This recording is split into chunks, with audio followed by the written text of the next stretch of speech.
Welcome to the CXN Experience. I'm Grad Kahn, CXO at Sprinkler, and today I'm going to talk about a hotel. And, this is actually one of my favorite stories. I was following it for a really, really long time, and I'm going to talk today about the TWA Hotel at JFK, JFK Airport, just outside New York on Long Island. You may or may not be familiar with the story of TWA, and you may or may not be familiar with the story of Eero Saarinen. So I'll maybe fill you in a little bit on those two people, and I'll talk a little bit about the terminal. But before I do that, I'm going to tell you about how I discovered it. So I had been following the news for a while that the old TWA terminal, which had been decommissioned and sort of unoccupied since 2001, was being revived, which is pretty cool. And not just being revived as a terminal, but being revived as a hotel, and a hotel connected to JFK. So I thought, that's kind of neat. And as I read more about it, what I realized they were doing is they were reviving it in its exact original glory, bringing it right back to the way it looked in 1962 when it first opened. And it just sounded crazy and amazing all at the same time. And I just kind of kept tucking it away. I'm a big mid-century modern fan. And so it was right down my alley in terms of the MCM look. And I just thought that will be a great place to go visit one day. But, didn't spend a ton of time thinking about it. One day, I am running to the airport to catch a flight. And it was a flight to Paris. And I was running a little late for a couple reasons, and I never miss flights. And I got to the Delta desk, and I had to check some luggage because I had a fair amount of luggage, and couldn't get it on the plane. So get this. You have to be there 45 minutes before the flight. And I know that. I got there 44 minutes before the flight. And that particular day, it was very quiet. I could see my boarding gate, actually. It was in the older terminal. And there's no way I wouldn't have been able to get on the airplane. But because of the way the rules are set up at Delta, the gate agents don't have any discretion to be able to do anything about it. And so the gate agent knew I could get on. I'm a Delta 360, double platinum, whatever the top level is. I've got all this sort of so-called secret access, and she couldn't override these systems. And boy, it was a really great example of experience gone wrong, where for good reasons, they had wanted to make sure that luggage was loaded early enough that they could be inspected, etc. Check. But by putting a hard stop in it, they had taken control and power away from the gate agent and made it impossible for them to have any discretion about letting someone on the flight. And what it did, it created a pretty uncomfortable situation for the gate agent and for myself. And it was reminiscent of another similar situation where I had been in Memphis, and I had to fly back to see a play that my daughter was in. And the play was one night only, so I had to get back. And so I got to the airport, and United had canceled the flight from Memphis to Chicago. Just canceled it, it's gone. They didn't try to help put us on another flight or anything. There's just there's no more planes. Sorry. And so I rushed over to Delta. And again, I was 1 minute past the cutoff. And in that particular case is even worse because I could actually see the open door of the plane. It was right there. And I didn't have any luggage. I had flown down for the day. I just needed to walk onto the airplane, and they literally couldn't sell me a ticket. And I called and did everything. And again, these automatic systems couldn't allow any manual override. And it was frustrating for the gate agents, frustrating for me. And then in that case, Delta lost. I was willing to pay any amount of money, and Delta lost the money. Now it led to an amazing experience on Amtrak. So it all worked out for the best. And I'll talk about that some other time. But these things where you don't give your people the trust to, if you don't empower them to be discretionary, it makes it very hard for them to land a great experience. So, and I have a contrasting example which is one of my best flight experiences ever. For an airline, I fly very rarely, actually, because I don't go to England very often. But I was on a trip. This is a few years ago. I was on a trip to London, and I had to fly back. And I was flying back on British Airways, just coach, nothing fancy. And had been on a bit of a long trip, and I was probably a little tired. Been a good trip. Was working at Gray and did some great work. But it was just kind of like, well, I was a little down, probably. Just that little, when you're traveling, you get a little bit tired and a little sad. And so, got to the airport, and I went to the agent, gate agent, and actually the check-in agent, and she looked at my information, and she was checking me in, and she said, "Hey, today's your birthday." And I'm like, "Yeah." And she kind of looked at me, slightly sort of apologetic and sad look on her face, like, "Wow, you're flying." In this case, I'm flying from London to Miami, which is like a 9-hour flight. You're flying on your birthday. And I'm like, "Yeah." She said, "You couldn't fly any other time?" I said, "No, this is it. I mean, I got to go." And I'm doing a speech. Like I hit Miami, I rent a car, I drive across Florida, and then I'm doing a speech in Tampa. Like it's not a great situation, but that's the way it is. And she said, "Okay." And she went back to checking me in, tip, tip, tip, tip, tip, tip, tip, tip, tip. And then she looked up at me and she said, "Today's your 40th birthday." I said, Yep. She said, "You're flying on your 40th?" And then at this point, I'm starting to feel like, all right, slow down, Kansas. Like, take it easy. All right. I get it. Okay. You don't need to keep rubbing it in, but that's okay. And I'm like, "Yep." And she says, "Wow." She goes, "Go back. Tip, tip, tip, tip, tip." And then she reaches across with the ticket and she goes, "Happy birthday." And it was just a slightly different sort of tonality to it. I'm like, "Thank you." And I looked at the ticket and she had upgraded me to first class, and it was a 747. So I was on the second floor of a British Airways 747 for my birthday. And it was actually the first time I had actually flown first class. And that was my first class experience. It was pretty amazing.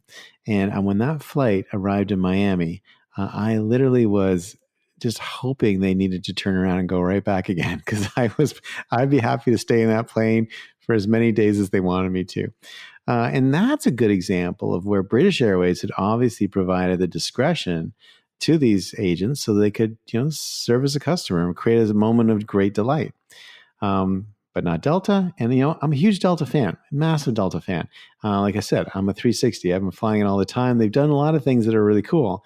But this was an example of where they've got to think about what they're doing here, because, it was hugely disruptive. Anyway, so the ticket agent is desperate to help me, can't. Escalates like crazy. She's going to managers, etc. No way. And of course, time's ticking on. And then it went from like I could have made it to it was getting kind of tight. So, and I'm actually, I don't know, I'm a little tired. I remember being in the middle of a fairly significant number of travel legs, and so I was just sort of like sad, but sort of rolling with it, and also thinking, "Oh, what am I going to do now?" And so she rebooked me on a flight in the morning, and I was like, "Oh, I got to go back into New York City, and then I'm going to come back out again." And by the time I get back, and she said, "May I make a suggestion?" I said, "Sure." And she said, "There's a new hotel that has just opened. It's called the TWA Hotel." And I said, "Well, I've heard of that." And she goes, "It's open." I said, "Really? I didn't know." It was actually pre-open. It hadn't officially opened yet. But they were taking customers. And she said, "If you're interested, I could get you a room there." And I said, "Yeah." And so she went online on her computer, went to the TWA Hotel site, twahotel.com, and found a section of rooms. I said, "I'll take that one." And she kind of picked it. And then she let me complete it. I put my credit card in and got the room. And she said, it's over in Terminal 5. You just go to the JetBlue terminal. And we're in Terminal 4. This is the newer Delta terminal. You just get the AirTrain and you're over in the new terminal and off you go. And I was like, "Well, that's kind of cool." And I said, "Thank you." And I said, "This is a really frustrating experience in some ways, but I'm really glad I don't have to crawl all the way back in the city because probably would have been like literally a 2.5 hour drive back in the city. Brutal traffic that day. And then back out again first thing in the morning. I said, this is great. And I'm going to have a fun night. And thank you very much. And she said, well, you're welcome. And then she said the weirdest thing to me. I'll never forget it as long as I live. It was like one of those moments of human compassion where you really understand just how rough someone's job must be. And she said, and actually I get these coupons. I don't know if everyone gets them in Delta or not, but I get these coupons that allow me to reward people at crew and other Delta employees whenever they do something really cool. I can give them this certificate that I think it's miles, but a certificate that says, thanks for doing a great job and here's your reward. And I think what's really great about it is that they probably count how many they get, and it's a great way to show management you're doing a good job. And so I gave her one of these as a way of saying thank you. And then she said, like, the two things she said to me were just like, my heart broke. First thing she said is she looked at this certificate I gave her, and she looked up at me, and she had like, not tears, but like that, that pre-tear stage in the eye where your eyes get moist. She looks up at me and she's like, I've never gotten one of these before. I was like, wow. Like, can you imagine working? And she's been doing it for a while. And imagine working at a job, knowing other people in the team are getting these things. And she's a very nice person. So she's probably been providing great service for a long time.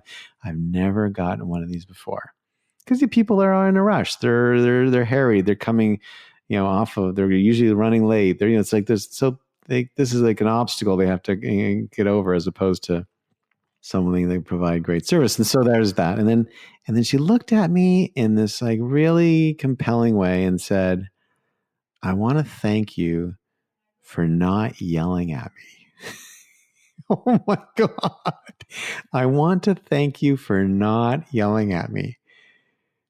And I'm not like a yeller anyway. But can you imagine being in a job where the exception is that people don't yell at you? And I guess the situation was pretty ridiculous, and I can imagine that there's, I guess there's an opportunity to get angry and start yelling. I don't think that'd be very effective, but that's always, I guess, some people go that way. And I just thought it was amazing that she thanked me for not yelling at her. Anyway, so I walk away from that, and I've got my giant suitcase I'm dragging behind me, and I walk to the air train, and then I get off in Terminal 5, and there's a sign that says TWA Hotel, and start following the signs. And it's like this little magic ride because it's all branded. And I go through the JetBlue terminal, and I get to an elevator, and I press the elevator button, and the elevator door opens, and I walk in the elevator. The elevator door closes, and I look at the elevator panel, where you press buttons to go places. And there are two buttons. One says modern day JetBlue. The other one says 1960s TWA terminal. And I'm like, this is going to be cool. Like, you can tell instantly that something's going to be different because of the care that they've put into the elevator. And what's cool is that the outside of the elevator is like all JetBlue-y, and then the inside of the elevator is all TWA. So I've already sort of stepped into a new world. It's a little bit like the Walt Disney Family Museum. There's an elevator that goes from one floor to the other, and it forms the transition between Walt's early life and then when he took the train to Los Angeles from Kansas City. And when you're in the elevator, it actually looks like the inside of a train, and it makes train noises. And then when you get out of the elevator, you're in Hollywood. So it forms this transition moment. Brilliant piece of museum design. But anyway, so I get out of this TWA elevator, and to my right is Howard Hughes' desk. And we'll talk about the history of TWA, but Howard Hughes is a big part of it. And I'm on this red carpet, and I'm looking down this mod tunnel that's straight out of the 1960s. And Frank Sinatra is playing on the speakers. And I realized, wow, I'm about to enter something very different and a very different kind of experience. So that's what we're going to talk about today. Because I'm going to this is so much fun. I'm going to take you through the rest of it in the next couple of days because it's probably going to take a little while to get through this. But key learnings from today is that those little details. This is something Disney always gets really correct. The little details, they signal to people that the experience is going to be different, and it preps them to be ready for an experience. So the more that you signal to someone that something's about to be different from what they normally see, the more they'll be ready to accept it, and they'll be ready to receive it and be able to react to it and enjoy it. So for today's episode of the CXM Experience, I'm Grad Conn, and I will see you next time.